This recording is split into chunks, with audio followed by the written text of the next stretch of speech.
सो कल हम ये बता रहे थे कि स्टैटिक कीवर्ड के बारे में या स्टैटिक स्टोरेज क्लास के बारे में डिस्कशन चल रहा था। ठीक है, तो उसमें ये था कि वो प्रोग्राम जो था वो रन नहीं हो रहा था। हम बता रहे थे कि स्टैटिक में होता क्या है बेसिकली। ठीक है, तो अब ये देखो, ये एक फंक्शन है यहाँ पर। ठीक है, फन नाम का फंक्शन है। ठीक, उसमें हमने एक इंटीजर दिया है आई। ठीक है, एक वेरिएबल बनाया है इंटीजर टाइप का आई, और उसको असाइन कर दिया है हमने 10। ठीक, 10 असाइन करने के बाद हमने क्या किया है, आई को प्लस प्लस कर लिया है। ठीक है, उसके बाद आई को प्रिंट करा लिया हमने। ये एक सिंपल टास्क किया है इस फंक्शन के अंदर। उसके बाद मेन है, और फिर मेन के अंदर हमने फंक्शन को कॉल कर लिया। ठीक है, फंक्शन कॉल हुआ है 3 बार। ठीक, 3 बार फंक्शन कॉल हुआ है, ये देखो। तो अब क्या होगा, पहली बार जब फंक्शन की कॉलिंग होगी, पहली बार जब फंक्शन की कॉलिंग होगी तो क्या हो रहा है, मेन से प्रोग्राम एग्जीक्यूट होना चालू होता है। ठीक, तो यहाँ पर जब फंक्शन की कॉलिंग हुई तो ये सीधे आया यहाँ पर आया, और ये एग्जीक्यूट होने लगा। ये वाली लाइन एग्जीक्यूट होगी। ये वाली लाइन जब एग्जीक्यूट होगी तो क्या होगा, एक मेमोरी ब्लॉक बन गया। ठीक, और उस मेमोरी ब्लॉक का नाम हो गया हमारा आई। ठीक, और उसके अंदर क्या असाइन होगा हमारा, 10। ठीक है, 10 असाइन हो गया। ये वाली लाइन चलेगी जब, तो 10 असाइन हो गया। उसके बाद ये वाली लाइन चलेगी तो क्या हुआ, 10 कट जाएगा, ये 10 गायब हो जाएगा, और फिर क्या होगा, 10 की जगह 10 की जगह आ जाएगा हमारा 10 प्लस 1 यानी कि 11। ठीक, आ जाएगा 11। और फिर आउटपुट स्क्रीन पे ये वाली लाइन ये चलेगी, और ये क्या करेगी, आउटपुट स्क्रीन पे हमें प्रिंट करा देगी। तो आउटपुट स्क्रीन पे हमारा क्या आ जाएगा, 11 लिख के। ठीक, समझे, आउटपुट स्क्रीन बना लो। ये है आउटपुट स्क्रीन, और यहाँ पर लिखो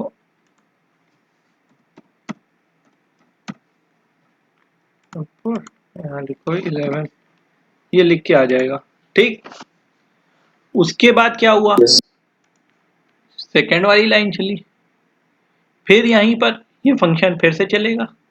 ठीक, और उसके बाद ये जो है ये फिर से असाइन होगा, ये वाला पार्ट फिर से चलेगा। ये वाला पार्ट जैसे ही फिर से चलेगा, 10 आई को क्या असाइन हो जाएगा, 10।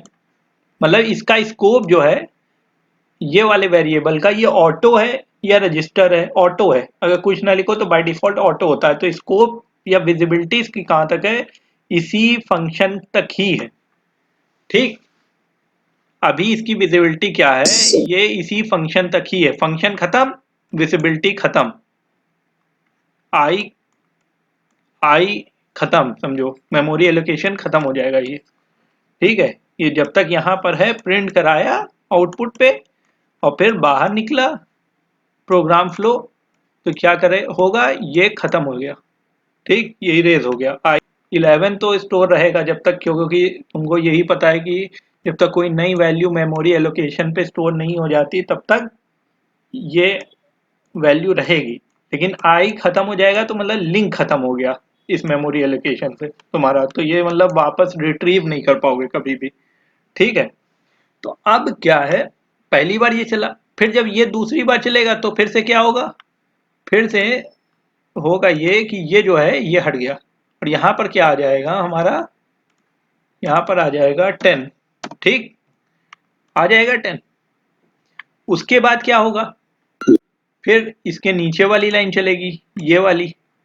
तो ये क्या करेगी, 10 प्लस 1 कर देगी। तो 10 की जगह क्या आ जाएगा, 10 की जगह क्या आएगा, 11। फिर से 11 आ गया। उसके बाद क्या होगा, उसके बाद हमारा ये वाली लाइन फिर 11 को प्रिंट करेगी। अब फिर से क्या प्रिंट हो गया यहाँ आउटपुट स्क्रीन पे 11 प्रिंट हो गया,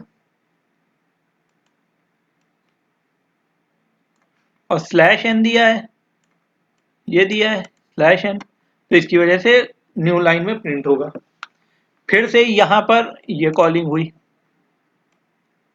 तीसरा वाला फंक्शन कॉल हुआ। अब क्या हुआ, ये फिर से यहाँ पर आया, फिर क्या हुआ, फिर से वही चीज होगी कि आई को 10 असाइन होगा। ठीक, 10 आई को असाइन होगा, तो जब 10 आई को असाइन होगा तो आई की वैल्यू आ गई यहाँ पर 10। ठीक, और जब 10 आ गई उसके बाद आई प्लस प्लस हुआ तो आई की वैल्यू 10 प्लस 1 हो गई। उसके नीचे वाली लाइन में, इस लाइन में आई प्लस प्लस है तो 10 प्लस 1 हो गई, यानी कि 11 हो गई। ठीक, 11 हो गई आई की वैल्यू। उसके बाद क्या हुआ, फिर हम आएंगे यहाँ से, इस लाइन की वजह से 11 हो गई, और फिर यहाँ पर आएंगे, यहाँ पर आएंगे तो ये वैल्यू जो होगी ये लेके हम लोग करा लेंगे यहाँ प्रिंट। तो जब प्रिंट कराएंगे तो हमारा क्या आएगा आउटपुट 11, फिर से आउटपुट स्क्रीन पे हमारा 11 आ जाएगा। समझे, हम लोग रन करके देख लेते हैं। रन किया हमने, ये देखो आया आउटपुट 11 11 11, सेम ही आउटपुट है। यहाँ पर देख लो 11 आउटपुट, और ये आउटपुट देख लो, ये सेम आउटपुट है कि नहीं।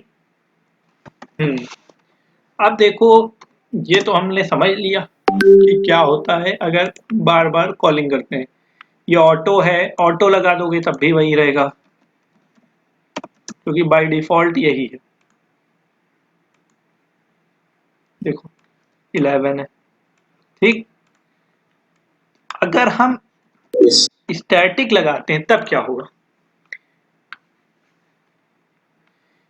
स्टैटिक लगाएंगे तो सबसे पहले ये चला, ये वाली लाइन चली सबसे पहले हमारी कि नहीं, और जब ये वाली लाइन सबसे पहले चली तो हमारा ये फंक्शन चला, फंक्शन चला, फंक्शन चला, हम फंक्शन के अंदर आए, static int i equal to 10 assign हुआ। क्या असाइन हुआ 10। ठीक, अभी तो ये था ही नहीं, ये था ही नहीं अभी कुछ, ये तो अभी प्रोग्राम चल रहा है। ठीक है, अब ये नया प्रोग्राम है स्टैटिक लगा के, तो ये कुछ था ही नहीं। हम पहले क्या हुआ, हमारा ये मेन मेथड चलेगा, मेन मेथड से फंक्शन चला, फंक्शन से हम यहाँ पर आए, और फंक्शन एक बार ये मेथड या ये फंक्शन जो है वो क्या होगा, फन नाम का फंक्शन, फन नाम का फंक्शन है। ठीक है, तो ये फन जब हमने लिखा तो फन नाम का जो फंक्शन है वो एग्जीक्यूट होने लग जाएगा। ये कॉल हुआ, ये फंक्शन कॉलिंग है, ये डेफिनेशन है पूरी फंक्शन की। ठीक है, तो उसके बाद क्या हुआ, जब ये चला तो आई में कितना असाइन हुआ हमारा 10, 10 असाइन हो गया। ठीक, उसके बाद कहाँ आए हम, आई प्लस प्लस में आए, आई प्लस प्लस से क्या होगा, आई प्लस प्लस से क्या होगा, 10 की जगह हो गया हमारा 10 प्लस 1 यानी कि 11। ठीक, 10 था ही, और 10 प्लस 1 आई प्लस प्लस यानी कि 1 इंक्रीमेंट तो 11 हो जाएगा। उसके बाद क्या हुआ, उसके बाद हम यहाँ पर आए याली लाइन पे, और याली लाइन क्या करेगी, हमें प्रिंट कराएगी आउटपुट स्क्रीन पे। क्या प्रिंट कराएगी, 11 प्रिंट करा लिया। ठीक, अब यहां तक तो हो गया। अब दूसरे फंक्शन, जब हम दूसरा फंक्शन हम चलाने की कोशिश कर रहे हैं, पहला तो हो गया कंप्लीट, दूसरा जब चलाएंगे तो फिर यहां पर आएंगे हम, और इस लाइन को इग्नोर मार देगा कंपाइलर, मतलब फिर से आई को 10 असाइन नहीं करेगा। समझिए, अब 11 से ही वैल्यू चलेगी आगे, ये जो वैल्यू पहले थी वही वाली वैल्यू आगे चलेगी। ठीक, तो यहां पर होगा आई प्लस प्लस, 11 में 11 थी आई की वैल्यू, अब हो जाएगी आई की वैल्यू हमारी कितनी हो जाएगी, 12 हो जाएगी, 12 हो गई। उसके बाद क्या हुआ, ये आउटपुट स्क्रीन पे प्रिंट कराएगा हमारा। ठीक, और ये स्लैश एन है, इसलिए हमारा कर्सर यहाँ पहले था और यहाँ से कर्सर हमारे नेक्स्ट लाइन में चला जाएगा, तो अब हमारा प्रिंटिंग यहाँ पर होगी कहीं। ठीक, तो अब यहाँ पर 12 प्रिंट हो जाएगा। ठीक, अब फिर तीसरे बार में तीसरी बार में फिर से फंक्शन चला, ठीक, यहां पर आए। उसके बाद क्या हुआ, ये वाली लाइन को कंपाइलर इग्नोर मारेगा, सीधे आई प्लस प्लस चला। आई प्लस प्लस चला तो क्या हुआ, आई की वैल्यू हो गई 13 आई, और 13 हो गई आई की वैल्यू, उसके बाद हो गई प्रिंटिंग 13 की। समझे? तो यहां 13 प्रिंट हो गया। समझ गया प्रोग्राम? क्या है मसला स्टैटिक का, ये है ऑटो स्टैटिक में मतलब डिफरेंस जो, तो ये है, ये प्रोग्राम आइडियल प्रोग्राम है जिसमें स्टैटिक का डिफरेंस समझ में आ रहा है तुमको। ठीक है, इसको रन करके देख लो, कंपाइल एंड रन। 11 12 13, ठीक है।